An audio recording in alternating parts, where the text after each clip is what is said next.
facing the police every single day.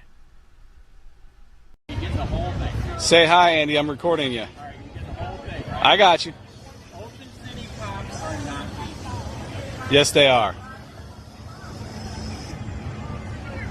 You know what's really criminal? What's that? Those knee-high socks. I know, but that's what the brown shirts wore. Hey, Shari County, this is Shari County Cop Watch, and I don't know if I'm going to do a screen read on this because, as you can see, it's right here. So we found out that the Punta Gorda city lawyer right here, David Levin, he's a Jew, so he's offended, I guess, by this mustache, even though he's acting like you know who. Anyways, we found out that they are talking about changing the sign ordinance, and they're meeting with the police. I mean, just on and on. And we should have got this email before, and we finally got it now. And he basically admits in here, he goes, he does know about the new Sixth Circuit Court ruling in Ohio where a guy was wearing "fuck the police" shirt. He appealed it, and he fucking stripped the qualified immunity from the cops because the judge said in this day and age, you should have known about the First Amendment and free speech. So I sent the case to the city. Massey sent the case to the city. He read it. He talks about Cohen versus California. Like I said, I'm right here so you guys can see it. You can read it yourself. I'll do a screen read anyways. I don't care. But basically, he's basically saying, fuck the new ruling. Fuck Cohen versus California. He said, we're going to win because we're protecting children. Poor children. The poor children never see a bad word in a book. They never hear it from their parents. They never see it in a movie. They never see it or hear it in music. They never see it online. They never, I mean, just on and freaking on. And this idiot is using FCC Supreme Court case ruling, which, as you know, the FCC is for fucking radio and TV. I'm not a goddamn radio and TV. So this guy has absolutely lost his fucking marbles. Fuck them. We're going to win anyways. Fuck the Supreme Court ruling. Fuck the Sixth Circuit Court ruling. We're protecting the children. Oh my God. That's why this has been hell here for 9 fucking years. I've been reported for COPWATCH. It is absolutely corrupt as fuck. To the hilt. It's insane. It's disgusting. The Punta Gorda police are like the fucking mafia. It is disgusting. But we will see. We're going to go straight to federal court on this new one.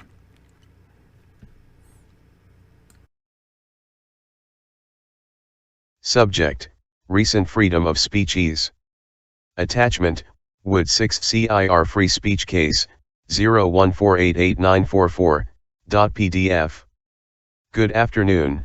It is likely that the self-proclaimed free speech experts will soon be quoting to you the recent decision of the United States Court of Appeals for the Sixth Circuit in Wood v. Eubanks. The U.S. Court of Appeals is the highest federal appellate court, just below the U.S. Supreme Court. In this case, Michael Wood was attending a public function, a county fair, wearing a shirt that said "F the police." The F word was spelled out on his shirt. He was also cursing out local police officers with that and other profanities. Ultimately, Mr. Wood was arrested for disorderly conduct.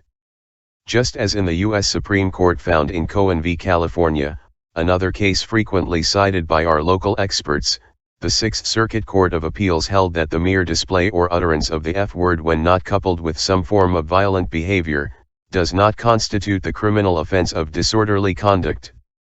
Despite representations made by the local experts to the contrary, neither the Wood case nor the Cohen case stand for the legal proposition that the F word is constitutionally protected and may be displayed or uttered whenever and wherever one may please. Neither case was based upon a statute or ordinance similar to our city's sign code, intended to protect children from the public display of indecent language. Nor was either case based upon facts similar to those presented to the city's Code Enforcement Board with respect to Mr. Sheets and Mr. Massey. Just giving you a heads up. Regards, Dave Levin. David M. Levin, Waterfront Property and Environmental Law, www.flwaterfront.com. 2033, Main Street, Suite 600, Sarasota, Florida, 34237. Phone, 941-366-8100. Fax, 941-366-6384. www.icardmerrill.com. In 2016 in Ohio, police pulled a guy out of a crowd because he was wearing a t-shirt that said "F the police." They basically taunted him and eventually arrested him. Subsequently, a civil rights lawsuit was filed. It wound its way through the federal court system, eventually ending up at the Sixth Circuit, the federal appellate court, after the plaintiff had lost. I believe qualified immunity had been granted to the police officers. So just recently now, and the case was argued in February of last year, but just recently, I think it was February 8th, the Sixth Circuit issued a published opinion in which they completely denied, of course, if you're denied qualified immunity, it doesn't matter if it's complete or not complete, you're denied qualified immunity. So that's what happened. The court basically said, look, why do we have to keep telling you police officers, as we've done repeatedly, that you can't arrest people because they use profane language? And this has happened over and over again. And I just recently posted about a case here in West Virginia where my client was arrested in his own yard for using profane language in his interactions with law enforcement. This is happening all over the country. I put the decision or the opinion from the Sixth Circuit up on the website at thecivilrightslawyer.com. It's not a long read. I would highly suggest and recommend that you read it. But let's see. Let me just go on a couple of parts of the opinion that I thought were important. First of all, again, like I said, the court emphasized, to put it lightly, that there is no, the fighting words exception to the First Amendment is very narrow, and police cannot use that. Profanity alone is insufficient to establish criminal behavior. There's a ton of case law on that out there. The court held that both the Supreme Court and the Sixth Circuit have made clear that, quote, police officers are expected to exercise greater restraint in their response than the average citizen.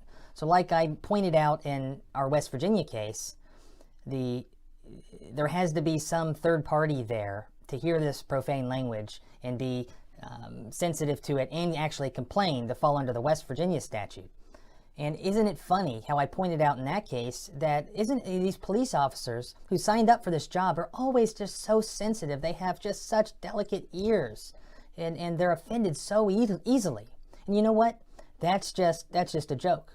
It's not that they care about hearing profane language. It's not that they care about some innocent person hearing profane language. What is it about? Well, it's about either, number one, respecting their authority as they perceive their authority to be, or number two, it's just a pretext for detaining and or arresting somebody and or searching somebody who's already on their radar for some reason. And both of those are improper. And this has been happening all over the country, and this is, you've probably seen umpteen YouTube videos of the police confronting people, arresting people, whatever, as a result of, let's say, profane language, whether it's a t-shirt, as in this case, or words coming out of their mouth. So I've got a lot of the case law up on the website, but importantly, the court denied qualified immunity for these officers, finding that the case law from the Supreme Court through the federal circuits was full of similar examples of illegal arrests where police officers were found to have violated constitutional rights by making similar arrests as these, including out of Ohio where this incident occurred.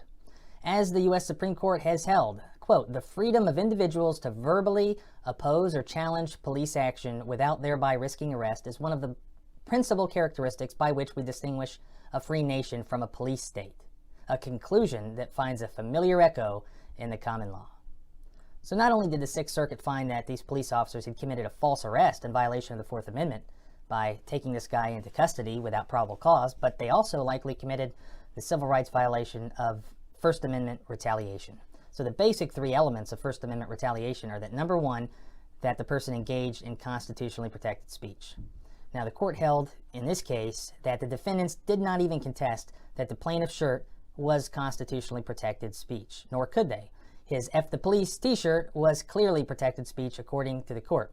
They said it's well established that absent a more particularized and compelling reason for its actions, a state may not consistently with the First and 14th Amendments, make the simple public display of a 4-letter expletive a criminal offense. Secondly, First Amendment retaliation requires that the person suffer an adverse action likely to chill a person of ordinary firmness from continuing to engage in that protected speech. The court held that here, the police officers removed the plaintiff from a public event under armed escort. That act was neither inconsequential as a matter of law, nor was it a petty slight or minor annoyance, and therefore satisfied that element. So lastly, a plaintiff has to prove, and again, this is a civil lawsuit, that the protected speech was a substantial or motivating factor in the decision to take the adverse action.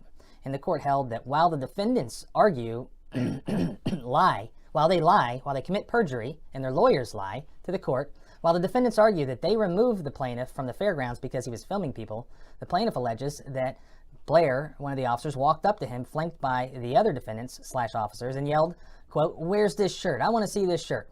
As the officers surrounded the plaintiff and escorted him from the building, one of the officers said to the plaintiff, quote, "You've been given an order to vacate the property, so you're leaving." While walking the plaintiff through the fairgrounds, they repeatedly questioned whether they had taken, or the plaintiff questioned whether they had taken an oath to uphold the Constitution. One of the officers said they were escorting him to the front gate, and while en route to the jail, one officer said to the plaintiff, quote, "How's that work? You got a shirt that said F the police, but you want us to uphold the Constitution." The court held, therefore, that a reasonable jury, considering those facts, could conclude that the officers were motivated to surround Wood and require him to leave in part because he wore a shirt that said F the police. And therefore, they reversed the trial court's decision to grant summary judgment to the police officers and sent it back to have a trial. And that's where it's headed now, is the plaintiff gets to finally have his day in court, have his trial. So you would think the police officers and their employers, these police agencies, the government basically, would have gotten the memo by now that profane language, expletives, whatever you want to call them, alone doesn't somehow trigger martial law. So you can take a look at this ruling, again, from February 8th from the 6th Circuit, up on the website at thecivilrightslawyer.com.